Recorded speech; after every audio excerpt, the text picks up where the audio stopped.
Pues muy buenas tardes para todas y para todos. Bienvenidos a esta conferencia del Centro Suárez, conferencia extraordinaria, o sea que no pertenece a ninguno de los ciclos, sino que por el tema pues está en esa categoría de conferencia extraordinaria, como la que tendremos a final de este mes sobre la bula del año santo jubilar que empieza el próximo año. Hoy nos convoca el tema de la inteligencia artificial como oportunidad y desafío.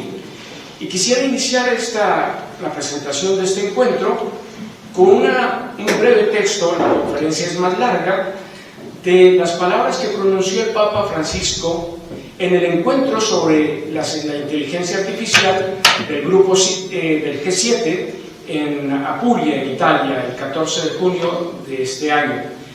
Decía el Papa estas palabras: me dirijo hoy a ustedes, líderes del Foro Intergubernamental del G7, con una reflexión sobre los efectos de la inteligencia artificial en el futuro de la humanidad.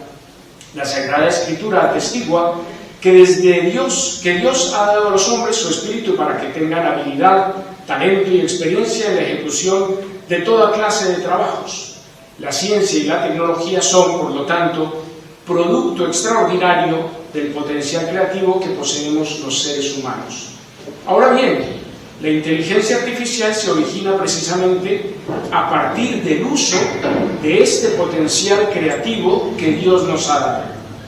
Dicha inteligencia artificial, como sabemos, es un instrumento extremadamente poderoso que se emplea en numerosas áreas de la actividad humana, de la medicina al mundo laboral, de la cultura al ámbito de la comunicación, de la educación a la política, y es lícito suponer entonces que su uso influirá cada vez más en nuestro modo de vivir, en nuestras relaciones sociales y en el futuro, incluso en la manera en que concebimos nuestra identidad como seres humanos. El tema de la inteligencia artificial, sin embargo, dice el Papa, a menudo es percibido de modo ambivalente. Por una parte, entusiasma por las posibilidades que ofrece, por otra, provoca temor ante las consecuencias que podrían llegar a producirse. A este respecto podríamos decir que todos nosotros, aunque en diferente medida, estamos atravesados por dos emociones. Somos entusiastas cuando imaginamos los progresos que se pueden derivar de la inteligencia artificial, pero al mismo tiempo nos da miedo cuando constatamos los peligros inherentes a su uso. Estas palabras del Papa yo creo que resuenan con lo que hoy con el título que quisimos darle a la conferencia de hoy, oportunidad y desafío, porque tiene esa ambivalencia en nuestros sentimientos. Algunos le tenemos miedo, sobre todo el mundo de la educación, creo, pues cómo podemos hacer un examen pidiendo al chat GPT que me haga el examen, pero bueno, pero por otro lado vemos con entusiasmo lo que se puede llegar. Pues para esta conferencia creo que es un lujo poder contar en esta tarde con Enrique Herrera Viedma, que he navegado por ahí por internet, incluso hace poco me llegó un mensaje que nuestro conferenciante de hoy está en el grupo, creo que en el 2% de las personas en el mundo que más conoce de este tema. Se dice pronto. Enrique Herrera Viedma nació el 30 de mayo de 1969, muy cerca, aquí en Joda, en Jaén. Es ingeniero informático de la Universidad de Granada, doctor en informática por la Universidad de Granada y catedrático de Ciencias de la Computación e Inteligencia Artificial en el Departamento de Ciencias de la Computación e Inteligencia Artificial, también de la Universidad de Granada, desde 2007. Imparte docencia de grado y de máster, tanto en la ETSIC como en la Facultad de Comunicación y Documentación de la UGR desde 1994. Pudiera yo alargarme muchísimo, lo que pasa es que casi todo es en inglés. Entonces, para no cansaros con mi mal pronunciación del inglés, pero realmente, si la pondré luego en el centro en la página del centro para que conozcáis un poco más a Enrique, pero realmente estamos ante una persona que nos puede dar mucha luz, porque es un gran conocedor del tema. Y le agradecemos de verdad que haya aceptado nuestra invitación por toda la carga de trabajo que tiene. Es vicerrector de la universidad y ahora también ejerciendo algunos cargos o algunas tareas del rectorado mientras el rector se repone de una dificultad de salud. Enrique, esta es tu casa, bienvenido.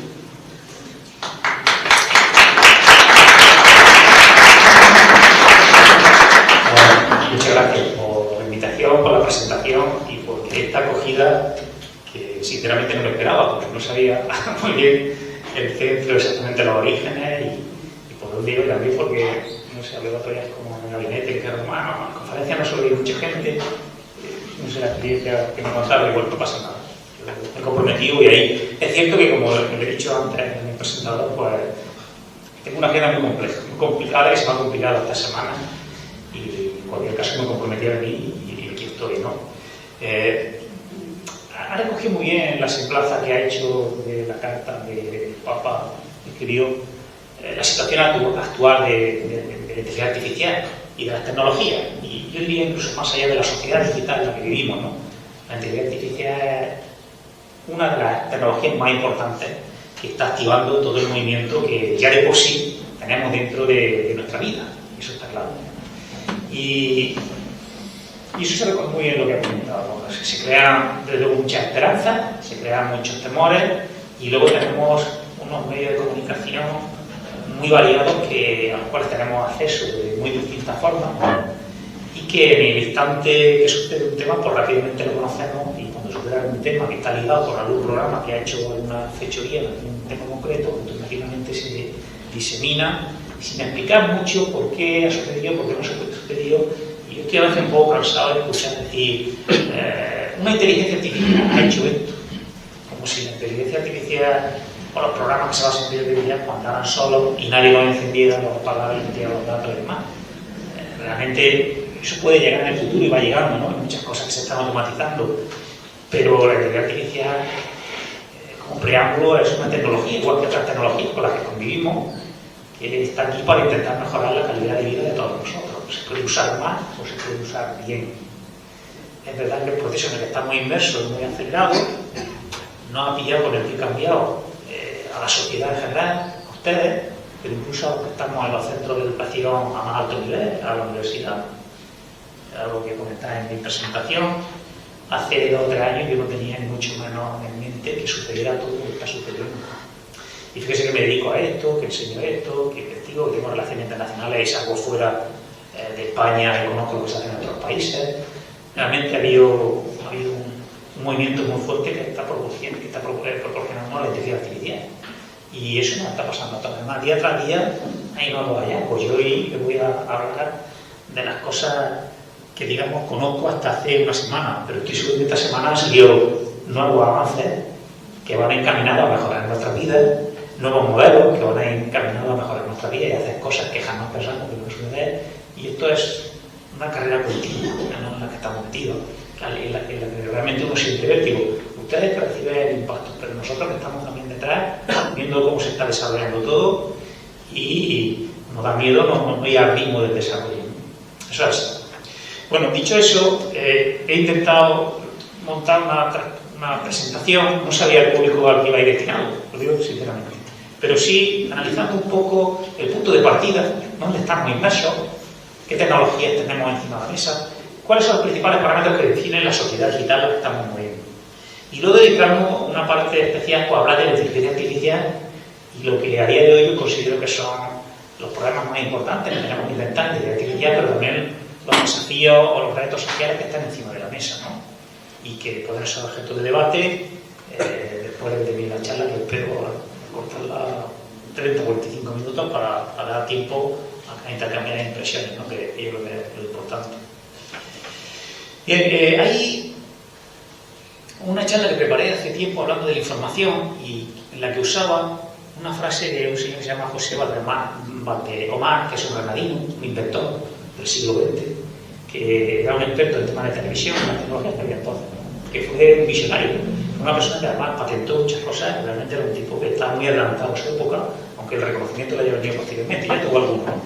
Este hombre acuñaba una frase como la que ven ahí, me hace cargar y dice, nos levanta, ha pasado una cosa, no sé por qué, no se adapta bien la presentación, he intentado adecuarla, pero se nos levanta la mayor ola de aceleración conocida en la historia de nosotros. Desde un punto más alto se puede ver el paraíso, que es lo que nos está pasando ahora mismo. Tenemos un potencial muy grande, nuestra vida se hace más fácil con muchas tecnologías. Pero por otro lado también se ve el infierno, ¿no? Como decía antes, hay muchos temores. ¿Qué puede suceder? ¿Dónde estamos, no? ¿Y qué es lo que tenemos ahora mismo en nuestra vida? Pues tenemos un montón de tecnologías flotando en la sociedad. Además, algunas de ellas no son palpables, no se pueden tocar. Se escuchan los nombres, se escuchan nombres como Internet, se escucha, de los más originales, se escuchan nombres como digitalización, nombres como Big Data, ciencia de datos, que son conceptos muy importantes en los que se basa hoy todos los grandes avances que se están dando. Redes sociales, es el más popular. Todo. Tenemos un nieto, un hijo, nosotros mismos que estamos metidos en una red social, la más conocida Facebook, pero hay otras. Pero está también hablándose del metaverso, un nuevo mundo virtual que se está creando en paralelo. Y si ustedes tienen hijos, nietos, hay gente que ya se está anticipando al futuro, y hay empresas que se encargan de crear este mundo virtual y dar la posibilidad de que usted compre parcelas en el mundo virtual. A mí también me sorprende, pero es así. Los jóvenes esto lo entienden más. Yo no he entrado todavía en ese mundo, aunque sé lo que es. Es un mundo paralelo de tecnología. Hay alguna película ya por ahí que habla de todo también, ¿no? Blockchain es una tecnología que se asocia fundamentalmente a las criptomonedas, pero realmente es una tecnología que está llamada a la seguridad de las transacciones electrónicas que se producen por Internet. Incluso que en algún día, no sé si llegará, todas estas grandes empresas que utilizan todos los datos que nosotros vertemos cada vez que interactuamos con nuestro móvil, con Internet, todos nos están fiscalizando, nos están utilizando nuestros datos. Bueno, pues las empresas rentabilizan económicamente esos datos. Yo creo que algún día encontraremos una solución que basada en blockchain que permita que no sean solamente las empresas las que se lleven toda la rentabilidad de esos datos. Por eso son empresas superpotentes que se basan en productos soft, como Google. Google principalmente tiene un buscador, como ustedes saben, que se va a Internet, cada vez que quiere saber una cosa, mete algo y recibe una información, pero no es palpable. El ordenador sí, pero el programa no. Es una cosa soft. Es como una desmaterialización de la economía. La economía del siglo XX está basada en la revolución industrial de los coches, casas, viviendas, pero sobre todo los coches de automoción, y ahora tenemos una revolución industrial más desmaterializada. Sin embargo, económicamente más potente, porque utilizan los datos de todos nosotros y no nos pagan nada. Se lo llevan todo ellos, ¿no? ¿Cómo es la podemos una solución? Bueno, en eso es lo que tenemos que trabajar todos los que estamos trabajando y pensando en estos temas.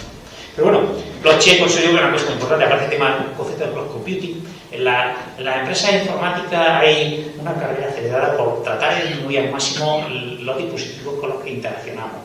Y al final, digo disminuirlo de tamaño, ¿no? Al final se ha disminuido a los móviles, ¿no? Pero cada vez eso se potencia más. Y para conseguir hacer eso, pero no perder la capacidad de cómputo y de cálculo, lo que hacen es crear este cloud computing, que es que usted manda los datos fuera a un servidor que está allá en los mares, usted no lo sabe, puede estar en Holanda, puede estar en Noruega, puede estar en Barcelona o en Estados Unidos. Luego las vías de comunicación que tenemos, los datos llegan ahí, se procesan y le devuelve a usted la respuesta. Eso es la cloud computing, la computación en la nube, que no es una cosa también abstracta. Incluso las empresas más importantes, Amazon, Google y demás, además de tener sus productos particulares, ¿no? Por los que se han hecho famosos y potentes, todas al final se han lanzado esta tecnología de la cloud computing, porque esto es una necesidad hoy. Todos trabajamos con la cloud computing al final, de forma transparente, ¿no? Bueno, pero eso está ahí, concepto de realidad virtual, que al final es una serie de otra experiencia, va muy ligado al tema del metaverso. Y hay otro concepto muy importante que ahora se está utilizando mucho en las empresas, lo que se llama este concepto de digital twin, que es el hacer gemelos digitales de determinadas circunstancias, determinados aparatos, de barcos, de aviones, de empresas, y entonces probar en esos gemelos digitales, que son modelos que lo que hacen es reproducir informáticamente la realidad. Tú empiezas a interactuar en el modelo y cuando das con una solución te la aplicas directamente, con lo cual acortas los periodos de prueba y de error.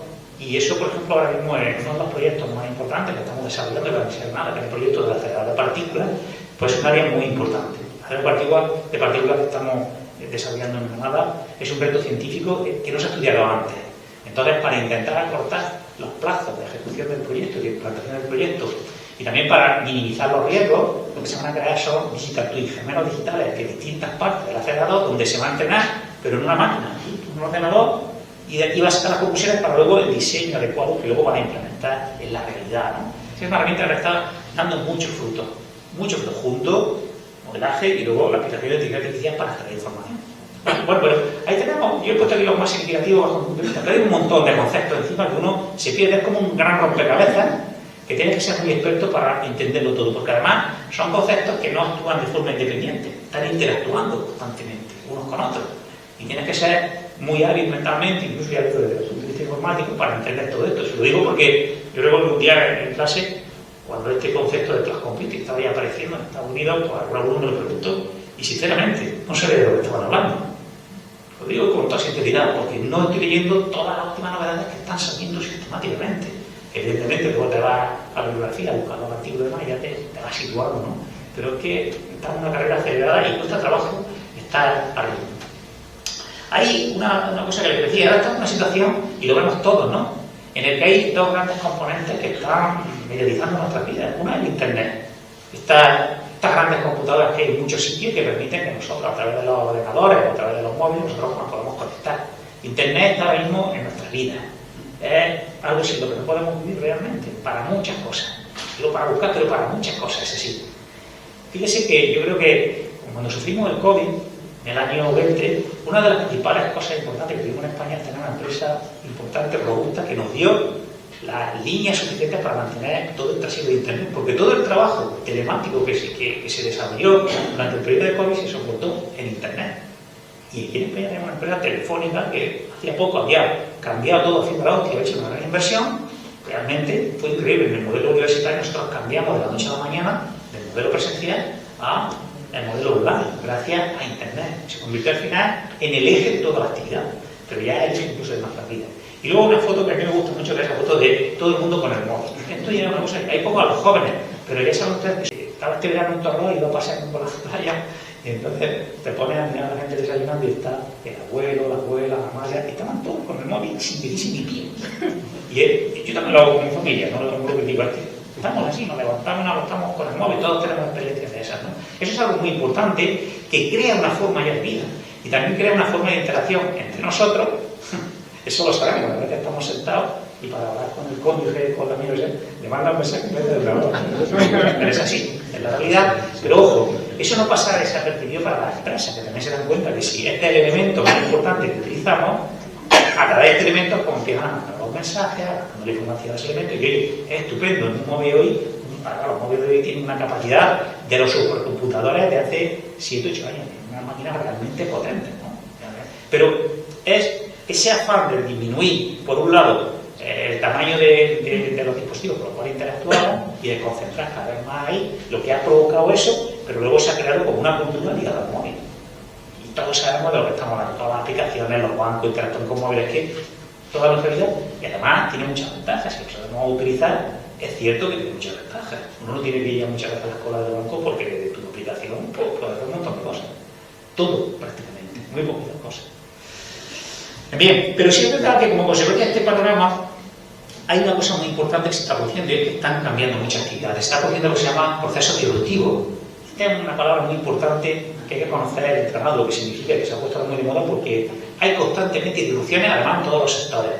Son innovaciones fulgurantes que generan la desaparición de productos o servicios de uso normal y provocan una ruptura brusca. Y yo me acuerdo, hay muchos ejemplos que podemos poner. Pero hay uno que a mí me sorprendió en un viaje que hice a Colombia antes de COVID, no me acuerdo, 7 8 años.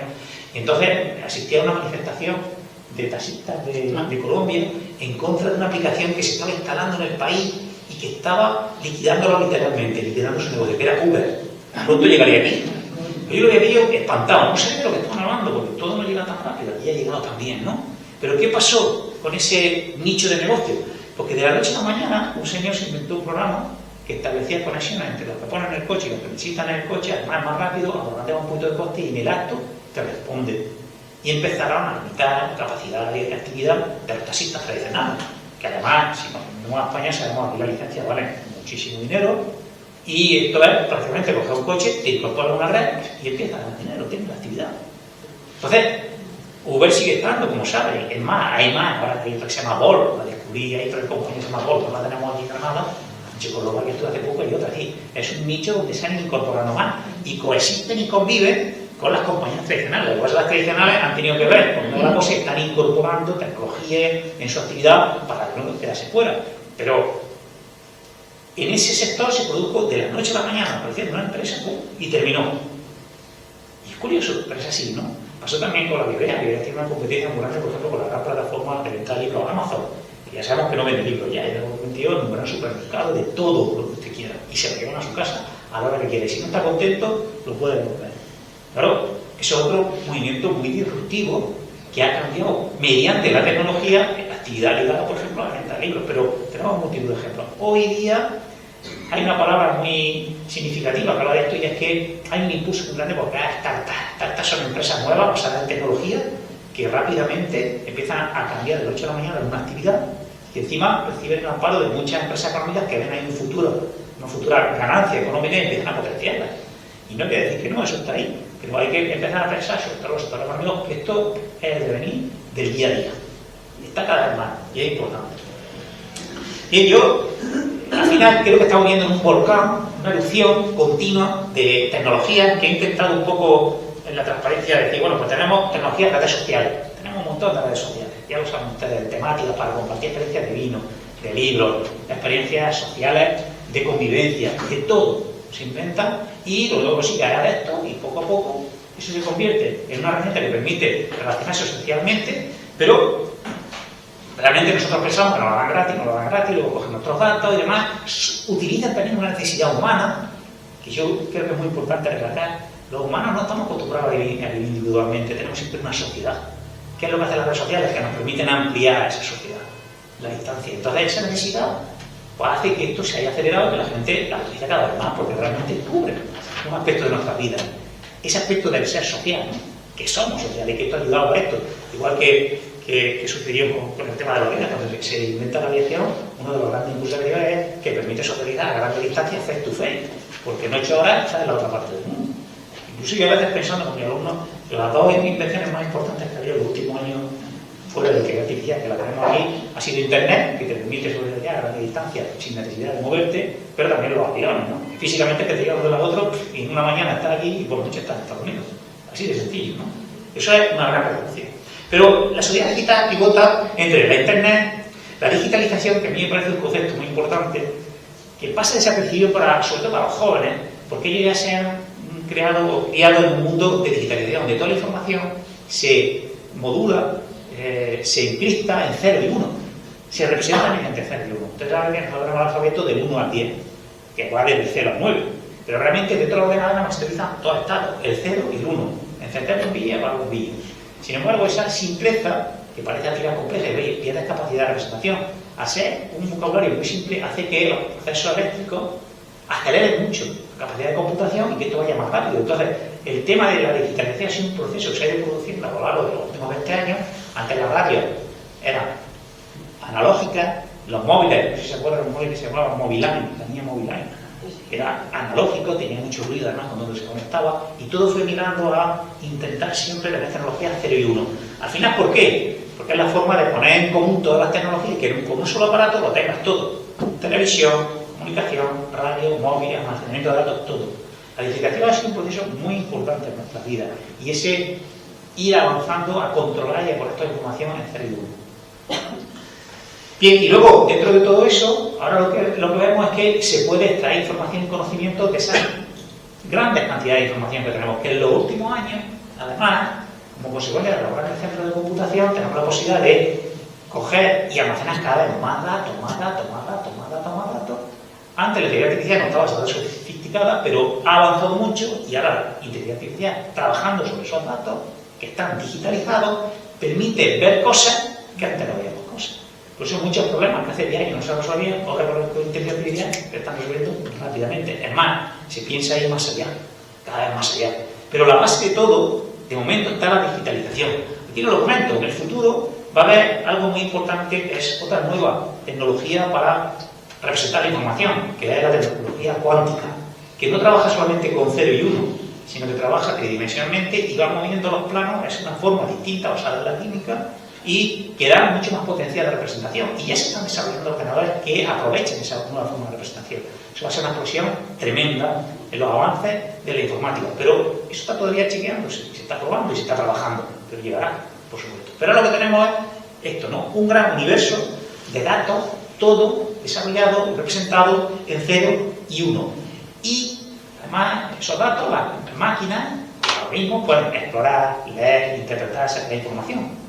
Eso no lo tenemos que perder nunca de vista. Todo al final está representado en el CR1.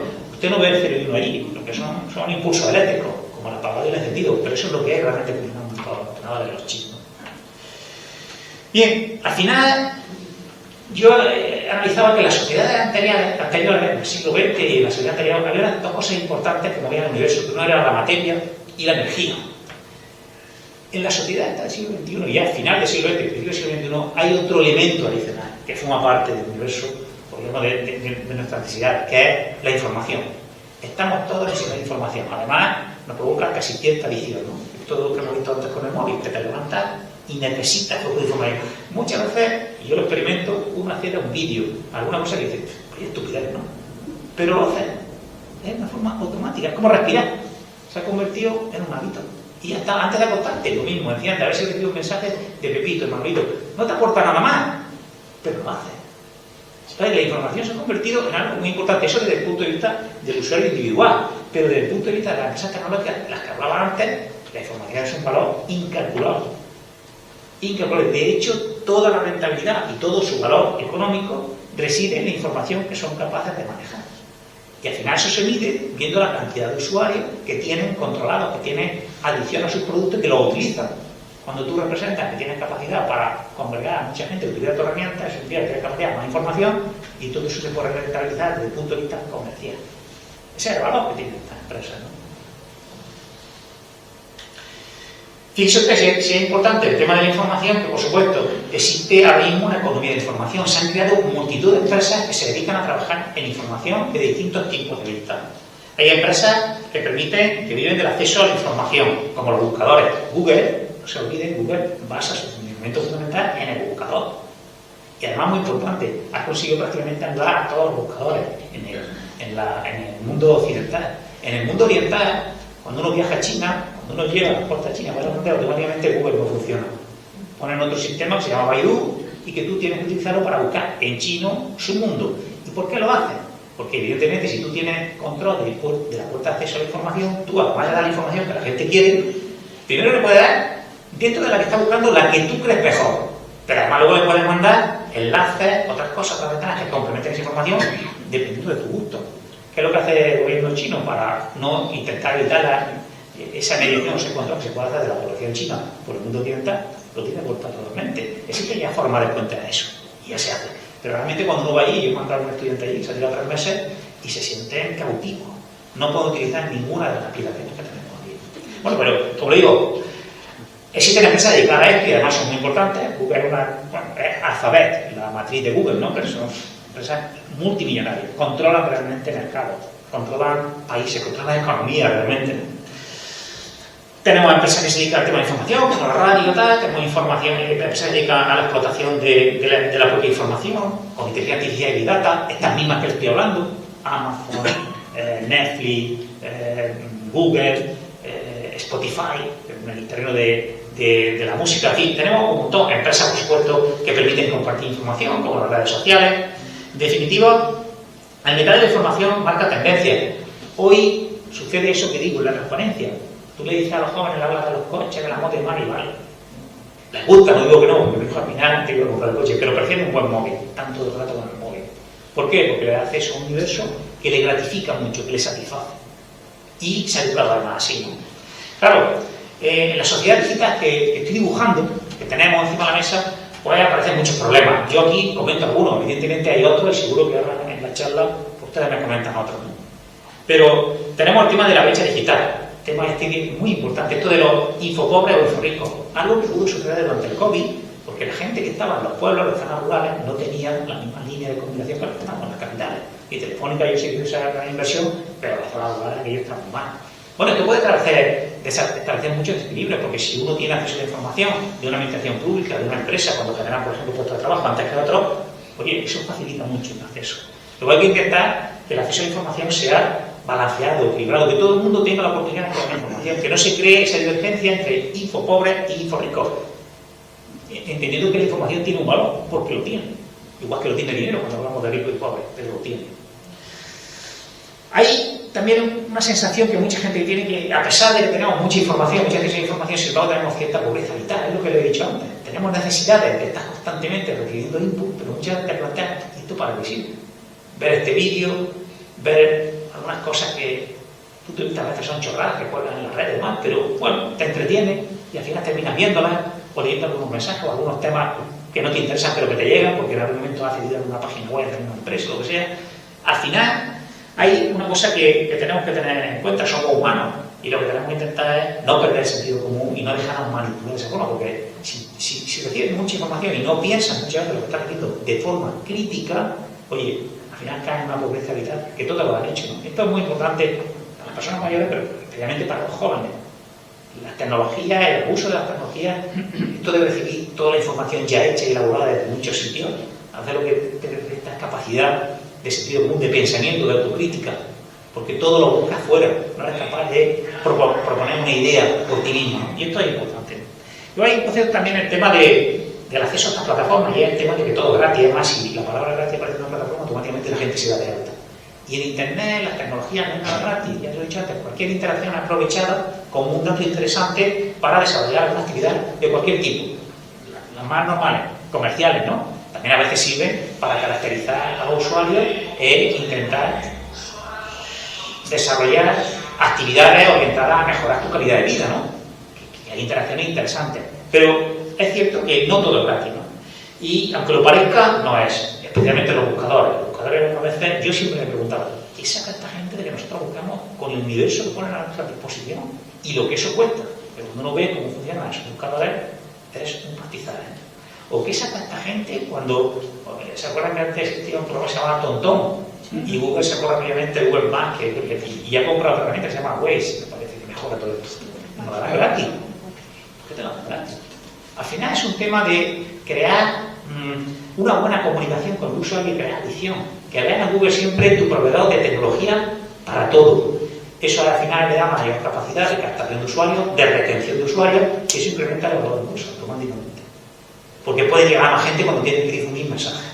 Ese es el valor que tiene. Los datos que consiguen acceder a todos nosotros. Bien, hay muchos problemas que aparecen en Internet y que aparecen como consecuencia de la información. Uno de los más temidos es de la fake news, ¿no? Gente que introduce información falsa, que corre como la pólvora, que muchas veces descubrimos que son fake news, pero que ya está introducida y cuesta mucho trabajo borrarla de toda la red. Y nadie se hace responsable. Es muy complicado buscarlo. Y esto, evidentemente, las tecnologías han incrementado eso, sobre todo porque es muy difícil controlar quién la mente, a dónde llega, cómo se ha generado. Muchas veces se hace de forma anónima, a saber. Lo peor es que encima los medios tradicionales muchas veces se hacen eco de esto, le dan difusión total a través de los medios tradicionales, que no todo el mundo utiliza Internet, y se crea una privacidad muy grande. Es un problema importante, ¿no? El problema de la privacidad de datos, ya se lo estoy diciendo. Todas las interacciones que hacemos, incluso me atrevería a decir, yo tengo aquí el móvil abierto y yo creo que ustedes habrán tenido experiencia de que han estado hablando de coches, de camisetas, y a la media hora no saben por qué les sale un anuncio de eso. Antes eso no sucedía, se lo tengo que decir, pero ahora sucede. No sé si en alguna de las cosas de los contratos que nos hacen firmar para poder tener acceso a algunos de los servicios que nos dan, como está tu letra pequeña y son 40 páginas, y tú al final lo que quieres utilizar Facebook, lo que quieres utilizar Google, no quieres mirar eso, seguro que damos el consentimiento para que eso sea así, lo escuche. Pero tal vez no está escuchando. Eso es así. Sucede con muchas cosas, ¿no? Y luego hay muchos problemas de suplantación, de robo, de manipulación, además que se hace en un mundo oscuro. Por eso hay centros de ciberseguridad que están intentando acotar cada vez más esos problemas, contratando incluso a hackers que les puedan dar información de cómo se hace todo esto, porque las tecnologías son complejas, cada vez más complejas, y esto es horas y horas y horas que te están echando. Y yo lo digo, desde la universidad conocemos hasta el límite, pero no conocen todo. Hay gente experta. Y hay centros de seguridad, evidentemente, intentando paliar esos problemas, pero es muy complejo, ¿no? Y luego hay temas importantes que acucian a la sociedad, el tema del trabajo, ¿no? Se va a cargar las nuevas tecnologías, no solamente la inteligencia artificial, la combinación de inteligencia artificial con la robótica, por ejemplo, se va a cargar muchos de los puestos de trabajo que tenemos, y aquí va a ir cantidad de gente al paro y no se van a generar otros. Esto es un interrogante que hay ahí, y hay estudios al respecto de lo que va a suceder. Hay muchos estudios que están intentando, evidentemente, ser positivos, porque sí es, cuando se inventaron los tractores, pues la agricultura, que tradicionalmente en España se basaba, al menos en mi pueblo, en mulos, en animales, pues fue evolucionando hacia las maquinitas y luego hacia los tractores. Y ya está, lo que antes hacía un par de animales y 3 o 4 personas, o a los de la noche a la mañana, y no pasaba nada. La gente se reinventa. Yo creo que al final las tecnologías y todo lo que estamos haciendo lo que intentan mejorar la calidad de la vida de la gente. Y eso muchas veces conlleva reducción de trabajo, pero no quiere decir que no hagas nada. Tienes que reprogramarte para ocupar otro rol en la sociedad y evolucionar. No negar lo que viene y lo que ya está ahí. Porque lo que no me cabe la menor duda, y ya me focalizo incluso en la inteligencia artificial y los robots, es que hoy día si una empresa, un empresario, tiene la oportunidad de hacer coches con 2 robots y con eso hace la misma cantidad de coches que contratando a 100 personas, pues blanco y botella. Va a hacerlo con 2 robots. Y eso ya está sucediendo. Ahí les pongo algunas imágenes de montaje y demás. De poco, que no se montaje algunas imágenes también de las aplicaciones de la robótica y la inteligencia artificial en servicios sociales de tercera edad. Ahí hay algunos robots, es circunstancial, lo he puesto porque lo he buscado, donde hay robots que hacen compañía, robots que te ayudan a recuperarte de dolencias, del aparato locomotor, y que están paliando si quieres que hacen un tratamiento personalizado, y hay un montón de cosas que se están creando y que evidentemente están ocupando puestos de trabajo que hoy día los desempeña una persona. Ahora, ¿eso va a ser siempre así? ¿Eso va a quitar todo? No, habrá, seguramente se habrán creado muchos puestos de trabajo que hoy día ni imaginamos, igual que sucedió antes, y otros nichos de trabajo. Pero evidentemente hay que reflexionar, hay que pensar, y el problema es que esto va muy rápido, y a mí me da la sensación que la velocidad de destrucción de empleo es mucho más rápida que la velocidad en generación de empleo. ¿También por qué? Porque los nuevos empleos, ligados a la digitalización, ligados a las tecnologías, tú necesitas unas capacidades que tienes que entrenar, que tienes que conocerlas. Entonces tienes que rápidamente actualizarte. De hecho, en la universidad estamos analizando que el futuro, una de las cosas que tenemos que hacer es contribuir a la formación continua, a las capacidades de digitalización continua de los estudiantes, y no de los estudiantes, de la sociedad. Eso va a ser un nuevo papel que tenemos que hacer rápidamente, anticiparnos, para cubrir necesidades que hoy por hoy no se pueden cubrir. Eso además sucede ya. Aquí en Granada, en los últimos años, como consecuencia del impacto de la inteligencia artificial, la universidad está lanzándose a muchos proyectos.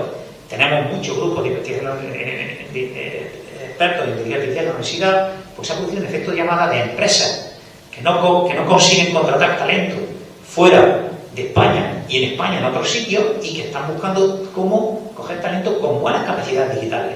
¿En qué sitio? En la universidad. Entonces, cuando vienen aquí, normalmente la puerta de entrada es venirse a la universidad, hablar con el rector, hablar con el director de investigación. Oye, ¿qué tienen ustedes que nos puedan ofrecer? Nosotros necesitamos esto. Pues mire usted, esto es la titulación que se puede dar, pero esas capacidades que ustedes necesitan, a lo mejor no las tenemos. Bueno, vamos a firmar una cátedra para intentar conciliar esfuerzos entre los estudiantes y lo que ustedes necesitan, y dar una formación específica para eso a gente que está preparada, de forma que cuando termine, automáticamente trabajan. Eso lo estamos haciendo. Pero, ya digo, eso va a ser necesario para estar preparado para nuevos trabajos, nuevos nichos, para toda la sociedad. Eso está claro. Y el dinamismo rápido. Y sin embargo, lo que les estoy diciendo nos ha pillado con el pie cambiado. Esto es complejo de desarrollarlo. Va todo muy acelerado. Bien, dicho eso, voy a entrar a analizar un poco el tema de la inteligencia artificial. Los hitos más importantes, aunque ya he ido dando alguna idea, ¿no? Y después abrir un punto de intervenciones que imagino que sean mucho más interesantes. Primero decir que el tema de la inteligencia artificial ahora está muy de moda, pero es un área que lleva ya 70 años desde su creación, de su fundación en el año 1947, donde hay un señor que se llama Turing, que creó una máquina que era capaz de automatizar procesos. No sé si habrán escuchado alguna vez en televisión que hoy día ya tenemos software o máquinas que son capaces de superar el test de Turing. El test de Turing hace mención a que si estamos en una habitación y en la habitación de al lado ponemos una máquina y empezamos a hacer una actividad con ella y no sabemos que al lado hay una máquina, no seamos capaces de distinguir si es una máquina o una persona o lo que nos está hablando, es el test de Turing. Hoy por hoy hay un montón de programas que pasan el test de Turing en determinadas actividades. No sabemos si estamos interactuando con una máquina o una persona. Bueno, pues corresponde a este señor. Es un inglés que en la Segunda Guerra Mundial además contribuyó mucho a la lucha contra el nazismo y bueno, porque desarrolló este tema, ¿no? Hay una definición de inteligencia artificial que corresponde a este hombre, John McCarthy, el profesor de Stanford, que dio en la conferencia de Dortmund, que habla que la inteligencia artificial es la ciencia, la ingeniería de hacer máquinas que se comporten de una forma que llamaríamos inteligente si el humano tuviese ese comportamiento. En definitiva, máquinas que imitan el comportamiento humano para resolver problemas, para hacer cosas. Esto básicamente es la inteligencia artificial. la semana pasada, hace 2 días, se dio en Granada un premio extraordinario para reconocer la labor en temas de inteligencia artificial pues, a una persona, ¿no? Brillante. Y se otorgó a uno de los catedráticos de la Universidad de Granada, que se llama José Luis Valderay, y que fue director de mi tesis. En su intervención dijo que en estos años, cuando apareció la inteligencia artificial, el concepto, dentro de la universidad, él se consideraba una persona rara, porque era algo nuevo, pero gente, ¿qué estamos en inteligencia artificial? Será inteligencia superficial lo que tenéis, ¿no? O sea, dijo literalmente, no, esto pasa en la universidad, ¿no? Para tirarse uno a otro. Realmente era un concepto muy raro. Yo, que entré en el departamento, allá por el año 94, pues el departamento se llama Ciencia de la Computación e Inteligencia Artificial. No es inteligencia artificial.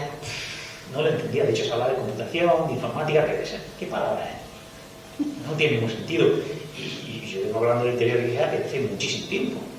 O sea que no es una cosa de hoy, ni muchísimo menos, aquí en España y fuera de España. Siempre estaba ligado al concepto que hay ahí.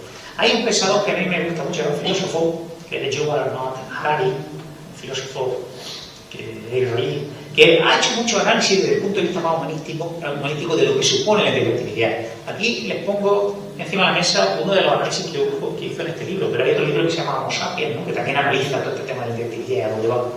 Y dijo que veía, este libro lo escribió en el 2016, creo, que veía que se iba a producir un gran cambio en nuestra vida gracias a los algoritmos, al Big Data y a la inteligencia artificial. Recientemente ha estado en España dando algunas conferencias y tiene una entrevista a Javier del Pino en la SER, que le hizo, hablando de qué estaba pasando en el mundo y qué esperaba que iba a suceder, ¿no? Y ahí planteó muchos retos y muchas historias relacionadas con la inteligencia artificial y el humanismo, ¿no? Pero uno de ellos, me acuerdo perfectamente del que le he comentado antes, él cree que tiene que cambiar los parámetros de la economía actual. No puede ser que haya unas empresas que se beneficien totalmente de lo que está pasando, utilizando nuestros datos, que son nuestros, que es nuestro valor, la información nuestra es un valor. Hoy día tenemos materia y energía, pero la información también es un valor, ¿no? Y querer buscar la forma de hacer eso, ¿no? Hizo muchas reflexiones, les recomiendo que las puedan buscar, hace 4 o 5 meses, y es muy, muy interesante. Este hombre es visionario y se adelanta a los problemas, intenta buscar caminos para entender el mundo de la inteligencia artificial desde la parte del humanismo. Bien, hoy la inteligencia artificial, lo habrán escuchado en televisión, pues está de moda. En el mundo de la inteligencia nos hemos quedado sorprendidos, porque la Academia Sueca de Ciencias pues, ha decidido otorgar 2 premios Nobel en el ámbito de la física y en el ámbito de la química a gente que trabajaba en inteligencia artificial. En el lado de la física, a John Hoffey y a Seth Hinton. Hoffey es el nombre que recibe una de las tecnologías más importantes de la inteligencia artificial para extraer información, que son las redes neuronales. Este hombre fue el precursor de las redes neuronales. Se inventaron hace bastante tiempo, pero que ahora han tenido una variación de las que han visto, muy importante, que son las redes computacionales, un éxito muy importante en los programas que todos conocemos, por ejemplo, como el ChatGPT, ¿no? Bien, pues, física se les reconoció a estos señores, y yo creo, por lo que he visto en su biografía, que no son realmente tan físicos, sino uno me parece que es matemático, pero se reconoce este valor de intentar desarrollar herramientas de inteligencia artificial basadas en redes neuronales, son los pioneros de ese tema, y luego al día siguiente se reconoció el premio Nobel a gente que utilizando programas de informática avanzados, el AlphaFold, han sido capaces de resolver problemas de la biología actual. Ahí lo pone a calcular la forma de 200 millones de moléculas, algunas de ellas esenciales para entender enfermedades como el Alzheimer y el Parkinson. Realmente tenían una necesidad de aplicar. Si no hubiese tenido esa herramienta de inteligencia artificial, no hubiese podido desarrollar esos descubrimientos en las estructuras de las moléculas que permiten dar explicación a estos problemas. ¿Vale? Y la inteligencia artificial ha sido el capital para hacer esto, ¿no? Bueno, está de moda y está encima de la mesa y además está contribuyendo a avanzar, especialmente en la medicina, ¿no? La medicina, todas las medicinas que contamos, además buscando esa calidad de vida de las que les he hablado antes. Para mí es muy importante entender que esta tecnología, bien entendida, lo que intenta es, y lo decía el otro día en la conferencia, es darnos más felicidad, mejorar nuestra calidad de vida, pero hay que entender la vida y hay que trabajar bien y aprovechar al máximo rendimiento. En cualquier caso, como les digo, la inteligencia artificial es un concepto que aparece hace 70 años, pero en los años 90 y hace ya bastantes años está ya en nuestra vida de forma silenciosa. Porque muchos de vosotros tenéis un robot que os limpia la casa y que lo hace de forma automática, vosotros os dejáis allí, tiene una serie de parámetros y un programita que sabe reconocer toda la estructura de la casa y va repitiendo el proceso.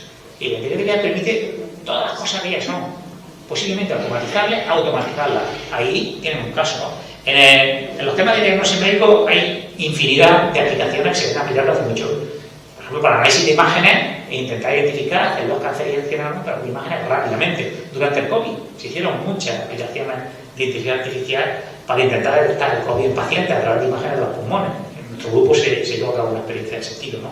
Los asistentes de navegación, ya lo he comentado antes, los asistentes de navegación son asistentes automáticos que trabajan con inteligencia artificial, cada vez más sofisticados, pero ahí hay un nicho de inteligencia artificial.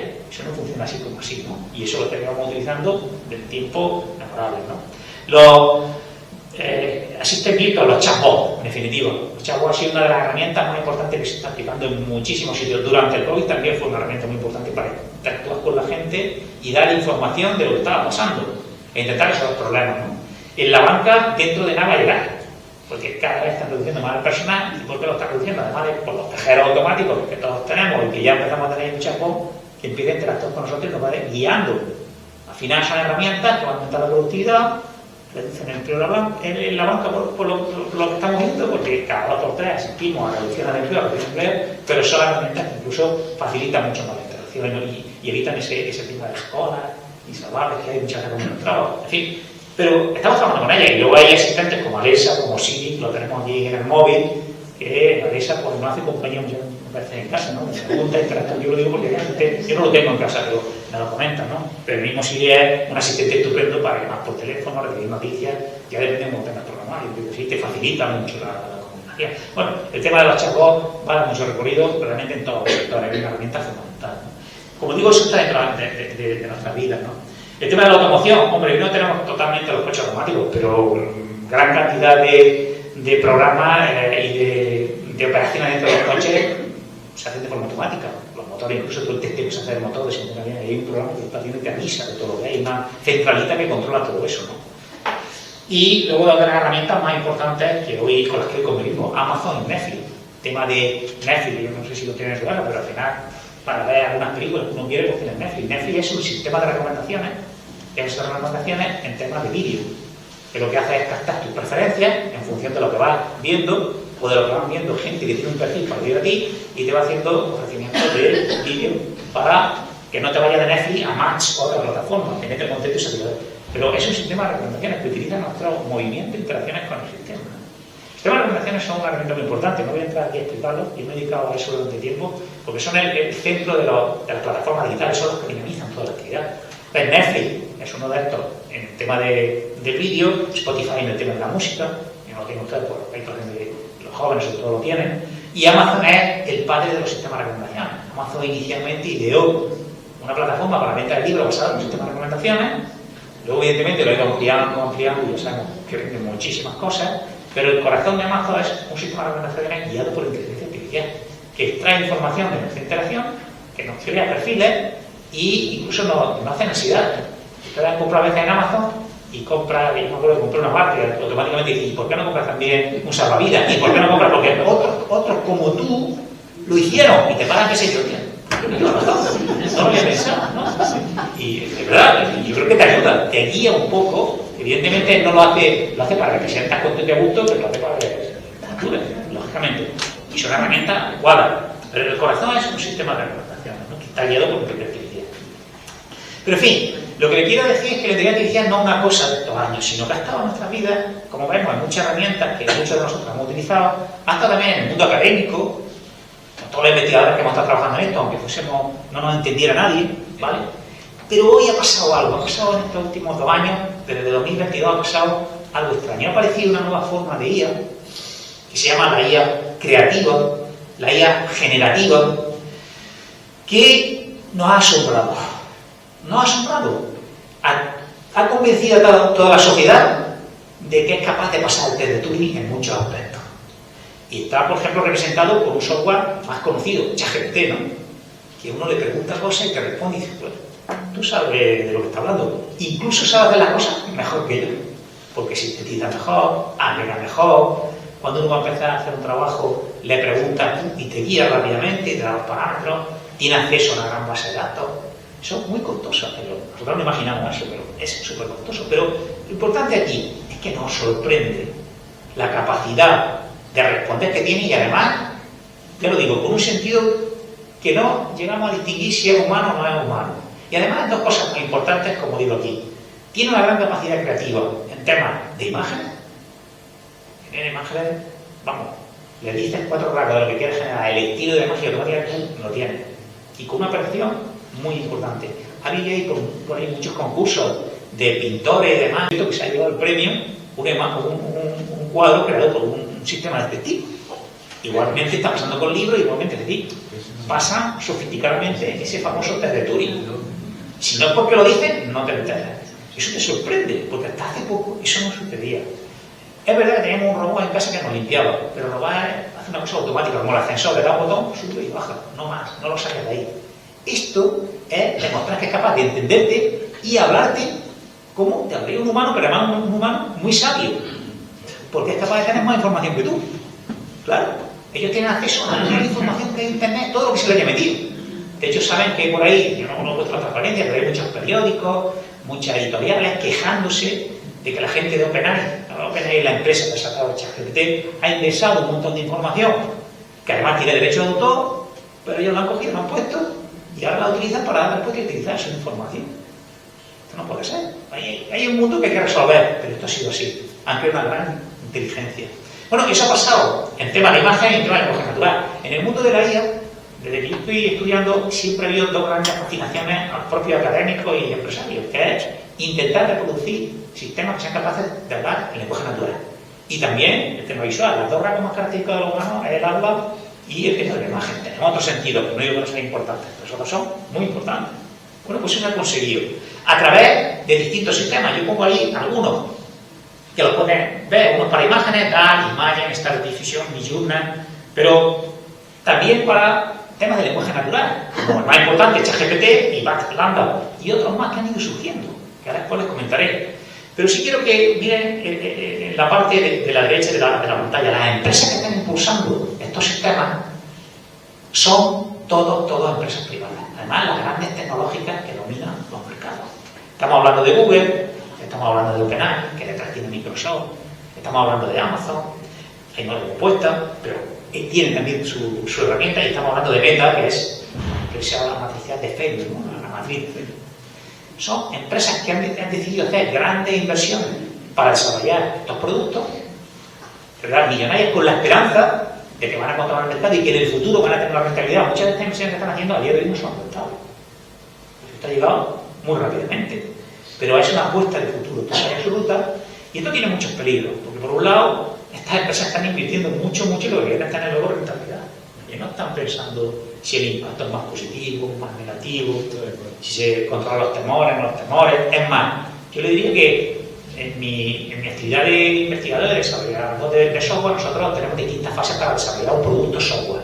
Y hay una fase muy importante que es la validación del software en el laboratorio, con ejemplos, con muestras.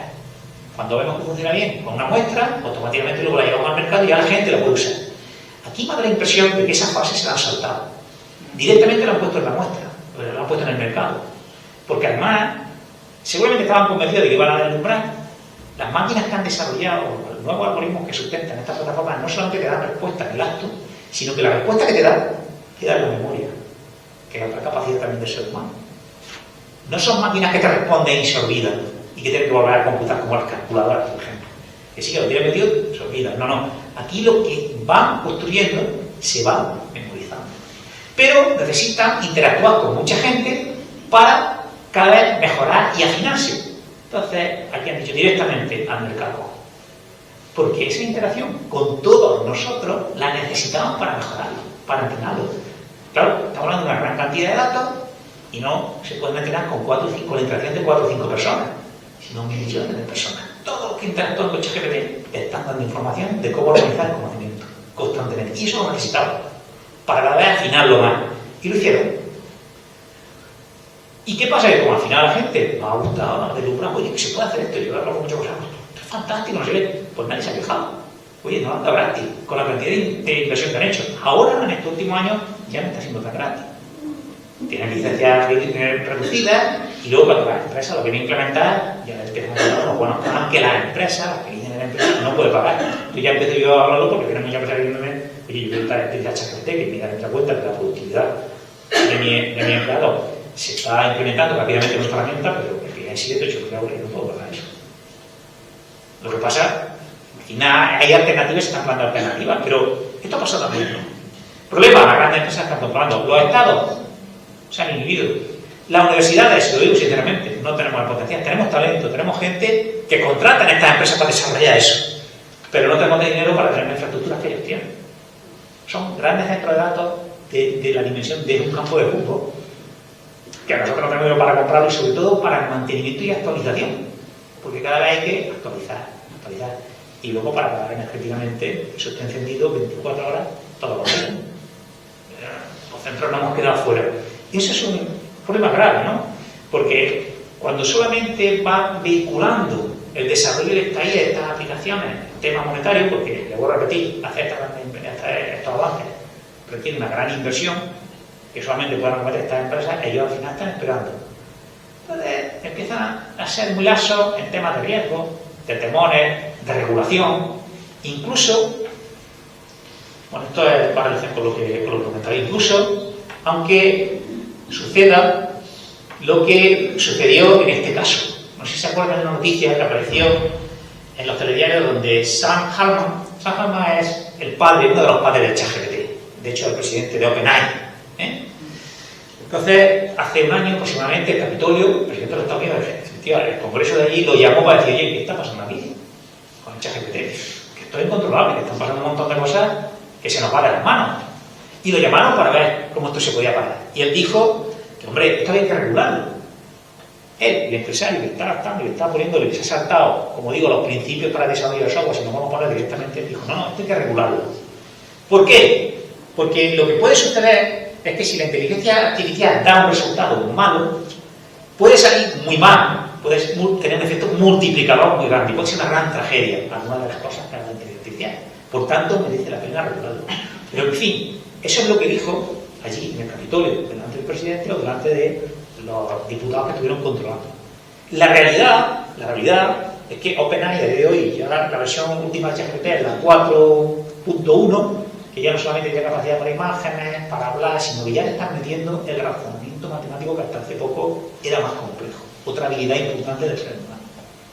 No la suma de las multiplicaciones estas algorítmicas automáticas, no. Poder pensar, replantear. Esto es algo que se está haciendo y, claro, está además haciéndolo porque quiere competir con el otro gran gurú del desarrollo de la IA que es Google y con el otro que es Amazon, a ver quién llega antes a la meta, quién lo hace antes, para conseguir que todo el mundo se ponga a trabajar con ellos. Esto es así. Bien, la evolución, pero lo importante aquí es que es esta inteligencia artificial, la generativa, la que ha provocado realmente esta convulsión en la sociedad. Porque además, todo al final, no ustedes que no lo han utilizado, pero hay mucha gente que lo está utilizando, se han visto sorprendidos. Y sobre todo, todos intentando ver si hasta ahora no habíamos tenido una máquina así, porque en Google tú buscas y te dan información, pero te dan enlaces. Pero con esta herramienta te dan cosas elaboradas, muy bien elaboradas, incluso a veces mejor que tú, María, que está en el tema. ¿Qué sucede? Que esto tiene un impacto muy importante en las empresas. Las empresas han visto aquí un filón. Yo estuve en el congreso que se llama CEDE, que se celebra aquí en España, que es el congreso más importante que hay de las empresas libres, muy focalizado. Está presidido por el presidente de la Fundación CaixaBank, que es Fainé. Y hubo muchos temas que se trataron aquí en Granada, cuando se organizó, pero se dedicaron por otras mesas a hablar de la IA generativa y el impacto en la banca. Cuando terminó la conferencia, y allí salimos a hablar mucha gente, Fainé, que es un hombre bastante inteligente, dijo al final, la próxima conferencia la vamos a dedicar solamente a analizar el mundo de la banca ante la IA generativa. Porque va a haber tal disrupción en este mundo que nos espabilamos. O desaparecemos todos, que es los bancos convencionalmente como se han entendido. Hay que anticiparse rápidamente. Esto va muy rápido. Y lo expreso así. De hecho, esa conferencia se va a La Coruña y va sobre esto, la IA generativa. Como dice ahí, va a ir incrementando cada vez más su aportación al PIB mundial en los próximos años. Hablando de 17,9 billones, pero seguramente este dato se quedará corto, será mucho más. No será el 3,7% del PIB, sino que será mucho más. ¿Y qué es lo que sucede? Que las empresas, sobre todo las pequeñas, que dicen, hostia, no puedo desaprovechar esta oportunidad de productividad y se me abre inteligencia artificial, demandan cada vez más cosas. Y están buscando cómo la empresa puede aprovechar la IA generativa para una ventaja competitiva, eficiencia, qué habilidades y conocimientos necesita la gente, pero todo esto nos ha pillado con el pie cambiado. A mí tiene una habilidad en muchas empresas, como lo digo, buscando talento en la universidad y me es difícil dar respuesta, porque ya tenemos que cambiar los planes de estudio, tenemos que capacitar a los profesores, tenemos que tener también sistemas que no sean ordenados normal. Los sistemas de computación sobre los que trabajan los lenguajes de la IA generativa, no me lo voy a decir, pero se llaman los Large Language Models, que es otra palabra que está por ahí, no son los normales. Son unas máquinas especiales que está desarrollando fundamentalmente una empresa que se llama Nvidia, que cada vez va avanzando más, pero son máquinas que por hoy comprarlas, no estamos calculando que nos cuestan 2 o 3 millones de euros. Ese es un objetivo que yo tengo que ser nada, intentar crear una máquina de esa para que mis profesores puedan aprender y puedan enseñar con soporte físico todo lo que se puede hacer con un lenguaje. Es verdad que luego hay capacidades que se pueden hacer en la computadora y en la nube, pero tú necesitas también el tacto. Y sobre todo el tema del control de los datos. Si los datos los mandan a la nube, tú le pierdes el control y no sabes lo que pasa. Además de que luego hay otros problemas adicionales que lo voy a contar, y es que cuando haces algunos contratos como de la nube, pues tú contratas tantas horas de procesamiento. Pero suponiendo que todo va bien, a veces cuando mandan un algoritmo se pierde algún dato entre medias y no termina de ejecutarse tu algoritmo, con lo cual no tienes nada, necesitas más horas. Y el coste económico se incrementa muchísimo, pero no han los investigadores. Entonces, me dicen, cuidado con hacer la computación en la nube, sobre todo para temas de investigación. Porque muchas veces tenemos errores, no estamos mirando, minimizándolo, y entonces se dispara el coste económico. Por tanto, uno de los objetivos nosotros lo estamos demandando, lo que se hemos demandado al consejero de universidades, se lo hemos demandado al consejero de digitalización de la presidencia que se encarga de la digitalización. Habrán oído hace poco que se ha anunciado que se va a crear en Granada el Centro Andaluz de Inteligencia Artificial. Yo le he dicho muchas veces al consejero que necesitamos un Centro Andaluz de Inteligencia Artificial generativo, porque esto es lo que necesitamos en todas las actividades para dar respuesta desde las universidades a esa demanda de capacitación que nos piden, que no llegamos, que tan solo se les puede dar desde las grandes empresas, a un coste muy grande. Pero nosotros necesitamos tener aquí un nicho de trabajo en torno a eso, de formación de eso, porque es lo que nos demanda el mercado. Bueno, no solamente el mercado comercial. Puedo decir que nosotros tenemos un centro de trabajo con el ejército, y en mi última reunión con el general Morón es todo el rato hablando de a ver si no da gente que pueda desarrollar IA generativa para detección de esto, para detección de lo otro, para la planificación, todo en el lenguaje, digamos, de defensa. Eso hace un año no pasaba, pues lo puedo asegurar. Hace un año estaba hablando de otras cosas y ahora estamos hablando de eso. Bien, la IA generativa, y por decir los problemas que tiene dos problemas importantes. Uno es el coste, lo que le he dicho antes, comprar la máquina y el mantenerla. Por eso hoy muchas empresas de hardware se están aliando con las empresas de software para conjuntamente desarrollar. No solamente mantener el hardware, sino también la conexión eléctrica. El impacto que eso tiene también en la sostenibilidad, que consume muchísimo. Se puede reducir, pero estamos hablando de grandes centros de datos, de grandes centros de computación complejos. Y una de las cosas también importantes que limita a veces su aplicación es el tema de la alucinación. La alucinación se le llama a lo siguiente: cuando usted le hace una pregunta a ChatGPT, tenga o no tenga información, le responde. Y muchas veces se responden estupideces. Pero claro, cuando tú utilizas ChatGPT en una actividad profesional, como esta que pongo aquí, un abogado admite que usó ChatGPT para un escrito y este se inventó los precedentes legales. O sea, si algo no conoce, se lo inventa. Y cuando es un riesgo muy grande, bueno, pues estoy diciéndolo en el ámbito de la abogacía, en el ámbito de la banca, uno de los principales problemas que tienen es que cuando desarrollan chatbot e intenten hacer todo, como cometa un error chatbot, el tema de la responsabilidad civil. Porque si hierran puede ser lo que decía antes Alma. Cuando un sistema de esto hierra, el error puede ser muy multiplicado, puede ser muy grande, depende de dónde estemos. Entonces, claro, dejar la responsabilidad a una IA generativa, si no lo tienes todo acotado, es un problema. Y el problema es la alucinación. La alucinación es esta: cuando no tiene datos, pues normalmente cuando tiene una gran cantidad de datos y esté entrenado, te responde con lo que tiene. Pero cuando no tiene datos, responde. Y no sé si la otra vez ponía alguien un ejemplo de lo que le había pasado preguntando a un profesor así. Preguntaba, el otro día que el consejero de Educación de la Comunidad de Murcia me parece que preguntaba a ChatGPT sobre su vida, sobre lo que era. Y entonces empezó a describirlo, hablaba como tribunalico, es algo como Vázquez, me parece que se llama. Y entonces empezaba a hablar y al final terminaba diciendo: descanse en paz. automáticamente, ¿no? Le comentaba, por ejemplo, ¿puede hablar de mí? Y ya se te cambia. Yo ni preguntándole. ¿No? Bueno, ¿por qué? Porque no tiene esa información. Y entonces se inventan muchas cosas. Y eso hay que intentar controlarlo. Y hay medios. Pero la organización es un problema muy importante que está limitando su aplicación en el mundo. ¿Cuáles son las dos formas que existen ahora mismo para intentar evitar la alucinación? Bueno, esta que les comento aquí. Faitan significa, simple y llanamente, que viene usted. En las aplicaciones específicas, ya no estoy hablando de ChatGPT, que trabaja de forma masiva con todos los datos que se encuentran en Internet. Pero si usted necesita un ChatGPT, un LLM, que se llama, un lenguaje de este estilo, para mejorar su rendimiento en la actividad hotelera o en la actividad económica, para desarrollar inversión y demás, pues vamos a entrenar el ChatGPT con datos adecuados de ese estilo, específicos, ya seleccionados. Hay una labor ahí previa de seleccionar lo que sí y lo que no. Si usted quiere entrenar un ChatGPT que le dé información económica teniendo en cuenta los perspectivos o las investigaciones de Oxford, de Cambridge, porque hay escuelas económicas muy importantes, pues usted meta esos datos y no meta otros para evitar este tipo de cosas, ¿no? Incluso cuando va a guiar al sistema ChatGPT, otra forma de conseguir mejores rendimientos y evitar las alucinaciones es en el prompt. El prompt es la consulta, guiarlo con más datos. Entonces, esta estrategia que pone Retrieval Augmented Generation es guiar el prompt, guiar las consultas que usted hace con información enriquecida del contexto. En definitiva es especificarle más, acotarle más hacia dónde va. Por ejemplo, yo a mi mujer que trabaja en cosas de trabajo social le digo, mira, si quieres desarrollar un plan de trabajo social con los últimos avances que están haciendo las mejores universidades, guíalo. Dile, cuéntame todo lo que está pasando en esta temática de acuerdo a los expertos de la Universidad de Oxford. Y verás que te hace lo que allí se está haciendo. Y claro, te da la visión de lo último que se está haciendo. Guiando, si no le hace eso y le cuenta qué estrategias se pueden desarrollar en trabajo social para paliar un problema, pues te coge la agrega y ahí te la España. Entonces, esto significa lo de guiar el PRO o no guiar el PRO. Son estrategias que se están desarrollando, pero bueno, no son las soluciones únicas. Luego hay el problema de lo que le he dicho antes. Llega el ChatGPT, se pone a disposición de nosotros, pero ¿qué sucede?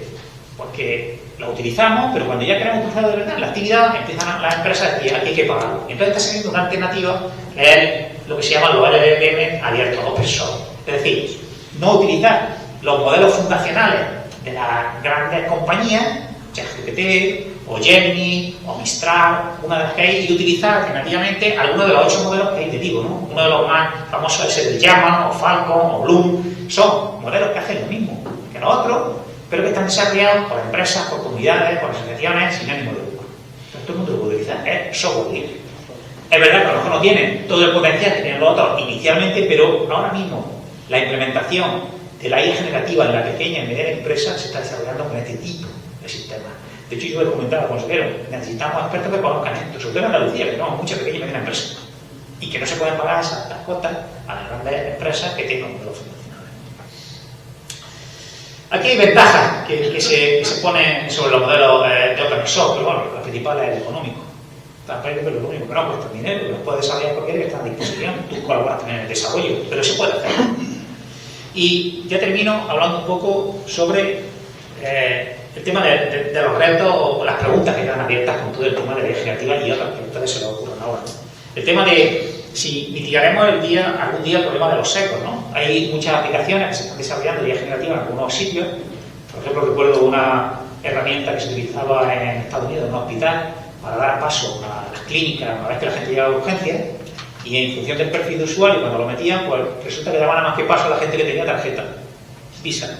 Y los demás se quedan siempre esperando. Tenían claro que si podías pagar, pasaba, si no pagaba. Y eso, hay mucha gente, es que la IA generativa no trabaja bien. Sí, la IA generativa trabaja bien. Reproduce el modelo americano. Que si tienes dinero pasa, no pasa. Que hay una crítica ahí, porque trabajamos bastante bien, trabajamos de esa forma, ¿no? Bueno, pues esos son secos que hay que limitar. Hay otras aplicaciones también en temas de policíacos, ¿no? El tema de los derechos de autor, lo he dicho antes, ChatGPT necesita datos para estar alimentado, pero muchas veces esos datos se cogen de gente que hay que pagar unos derechos de autor porque hay que dar ese conocimiento, esa información. Los periódicos están demandando, muchos periódicos americanos a ChatGPT y otras plataformas de estilo por el mismo hecho de que están utilizando documentos suyos y oye, eso es mío, es una propiedad intelectual. ¿Cómo lo hacemos? El tema del trabajo, está claro que se avecina una revolución y que evidentemente esto está cambiando. Lo que sí es verdad que tenemos que estar dispuestos a constantemente actualizando. Esto es algo que está en nuestra mente, ¿no? El tema de la desinformación, la fake news que le comentaba antes, tan fácil manejo que hay utilizando estas plataformas para desinformar, pues fijaros, hablando del Papa que lo comentaste, ¿no? Que te van a poner fotos y te crean fotos tan reales que te piensas que son verdad. Esto aparece hace poco, ¿no? Y bueno, se puede crear cualquier cosa. Tú le das a creer que una foto con esta característica y te lo crea, con una naturalidad que uno piensa que es verdad, ¿no? Nadie se imagina que el Papa tuviese esta forma, ¿no? Podemos afrontar el coste, esto es importante. Evidentemente, los países, las empresas con la universidad y demás, esto tiene unos costes muy grandes que o nos aliamos con las empresas que están desarrollando los productos o lo tenemos difícil. Pero ¿qué pasa? Cuando nos hemos aliado, aquí tenemos acuerdos con Google Cloud y con Indra. Lo que pasa es que Google Cloud, hemos llegado al acuerdo, lo que quiere es que contratemos su cloud computing y que empecemos a pagar. Pero desde ya. Y la universidad tenemos, pero los proyectos que tenemos no dan para tanto. Queremos otra simbiosis, te doy capital humano, pero vamos a hacer algo que sea balanceado, ¿no? Y luego, el tema de que el propio Geoffrey Hinton, que ha recibido el premio Nobel, hace poco empezó a desarrollar la teoría esta del dogmerismo, ¿no? Esto de que hablaba del temor a que la creación de las máquinas de inteligencia pueda tener consecuencias desastrosas, incluso apocalípticas, ¿no? Él mismo se estaba dando cuenta de que esto iba tan rápido que le daba miedo lo que podía llegar, ¿no? Es verdad que al final ha dado el premio Nobel y ahora creo que se ha incorporado, porque se salió de Google, pero ha vuelto a incorporarse a OpenAI por un buen sueldo, bastante amplio, para seguir trabajando y colaborando en este tipo de cosas, ¿no? Pero bueno, yo entiendo que en algún momento se puede saber, porque es lo que decía antes de la frase de Eduardo, ¿no? Esto de que estás arriba y tienes todo el paraíso a tus pies, pero también tienes un infierno, ¿no? Te sientes que... porque ves el potencial. Te das cuenta de que aquí estoy hablando nada más que de la IA generativa, que ahora mismo lo que está haciendo es algunas actividades de los humanos permitir desarrollar lo mismo que un humano, pero luego no te das cuenta, sobre todo el tema del lenguaje natural, que es muy importante, y el tema de la visión. Estoy hablando también de razonamiento matemático, pero hay una IA más allá que es la IA general, que lo que aspira es a tener un humano, un algoritmo que debería ser capaz de reproducir todas las facetas de un humano. Seguramente el alma será imposible. En ese sentido, eso va a ser imposible. Pero no tendrá alma, sí, no tendrá alma, pero te hará todo lo que tú quieras. Aunque no tenga alma, no entienda muchas de las cosas que hace, eso es verdad. No sé lo que puede suceder. Yo con la cuántica, que está muy ligada a la química, y se dice muchas veces que los hombres somos todo química, los humanos, yo intento saber si hasta eso se puede incluso simular, ¿no? No lo sé. Pero bueno, esa es una teoría que hay por ahí y la comentaré. Y bueno, ya termino, porque aquí lo que les vengo a comentar es un informe que se ha puesto Stanford de cómo había evolucionado la inteligencia artificial. Básicamente lo que nos viene a decir es que las grandes empresas tienen el control de la inteligencia artificial. Eso es una realidad.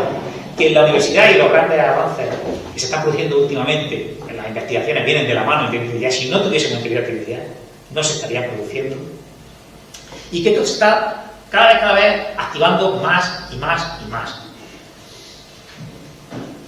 Y con esto termino, porque ya he visto que al final me he enrollado y eso ha pasado. Muchas gracias.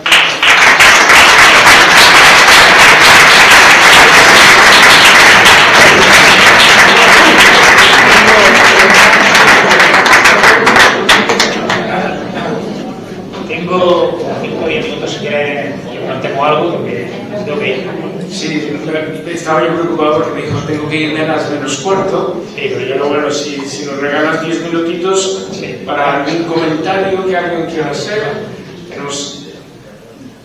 Enrique, te quería preguntar, la televisión nos ha idiotizado de todo, el cine nos menciona el tabaquismo. ¿Esto a dónde coño nos va a llevar? Sin tacos que quede grabado. Bueno, yo ya lo he dicho antes, yo creo que todas las tecnologías tienen sus inconvenientes, ¿no? La televisión, el cine puede tener sus inconvenientes, pero yo creo que también han dado mucha felicidad a mucha gente que ha descubierto todo el mundo, de esta forma de vivir a través del cine, que no de la televisión, ¿no? Pues yo creo que aquí va a pasar lo mismo. Si nos focalizamos, por ejemplo, en los grandes avances que se van a producir en los temas sanitarios de salud, queda muchísimo por recorrer. Pero sí está viendo que cada vez más la IA está contribuyendo a descubrir cada vez más y más rápidamente estas cosas. Sin ir más lejos, yo creo que incluso todas las tecnologías, durante la época del COVID, si se fue capaz de producir una vacuna de esa envergadura que al final resolvió este problema, pues gracias a las tecnologías.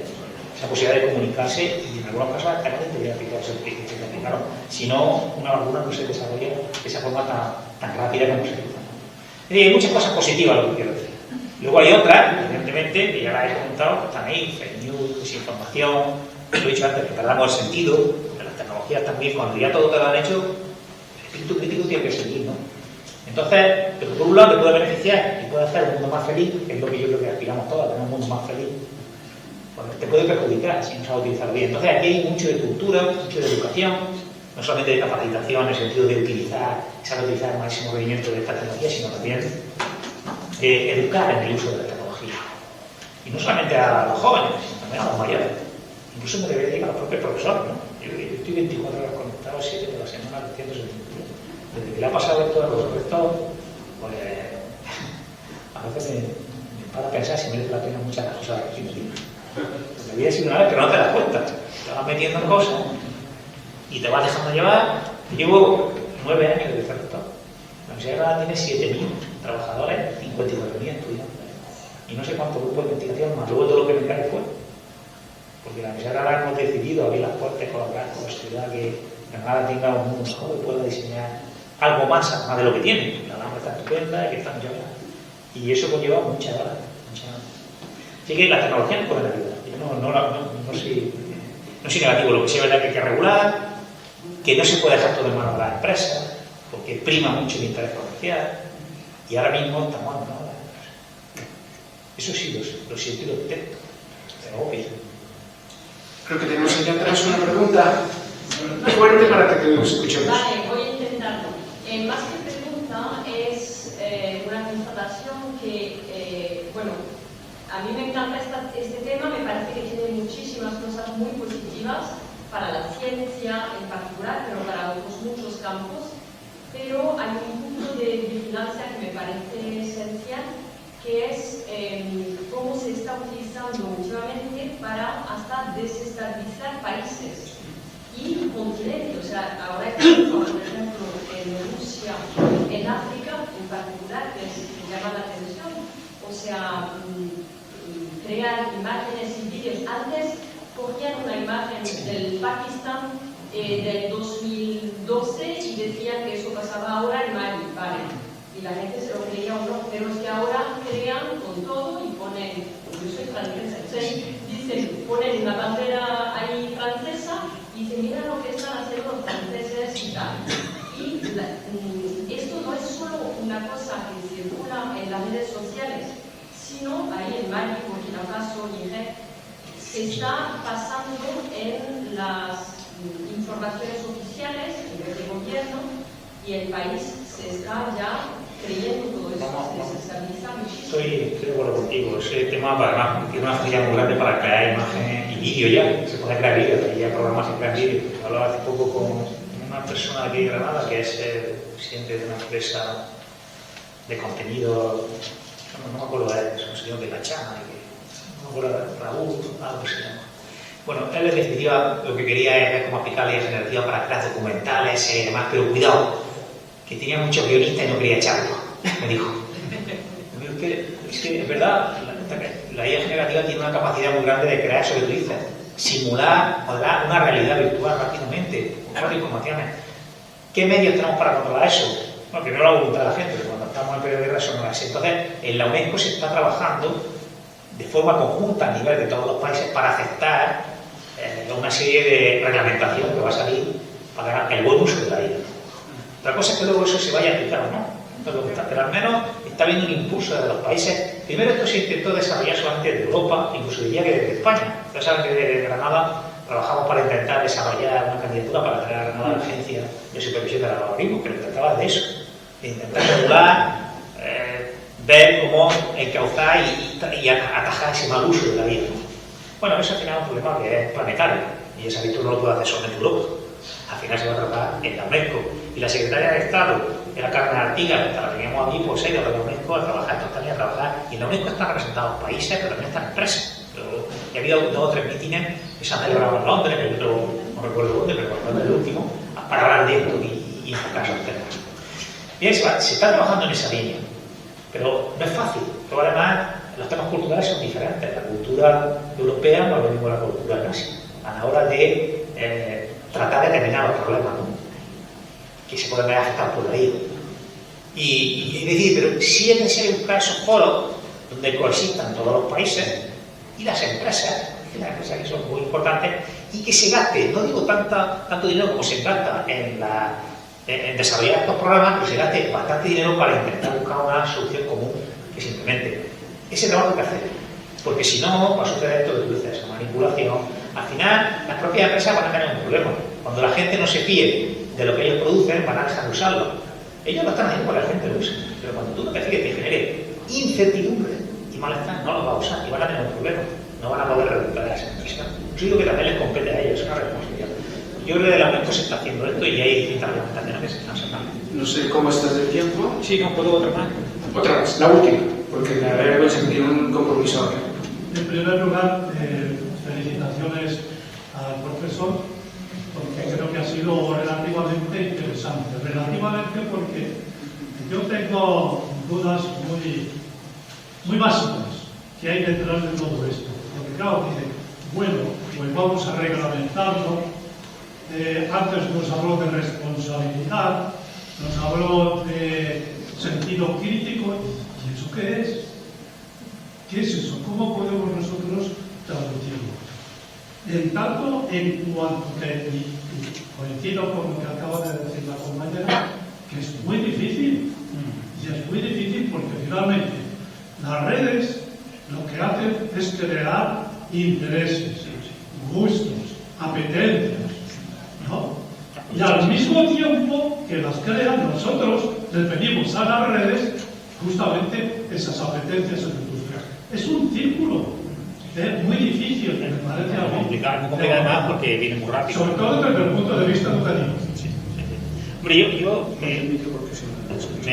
me ciño, he dicho alguna cosa, pero me ciño al tema de ser crítico. A la gente hay que enseñarle que todo lo que viene de la red no tiene por qué ser cierto, entonces es ser crítico, pensar. Ya lo sé, lo digo esto por lo siguiente. Yo hice un estudio una vez para intentar desarrollar modelos basados en calidad y analizábamos cuál era la fuente de información que la gente utilizaba, por ejemplo, para nutrirse de información médica, ¿no?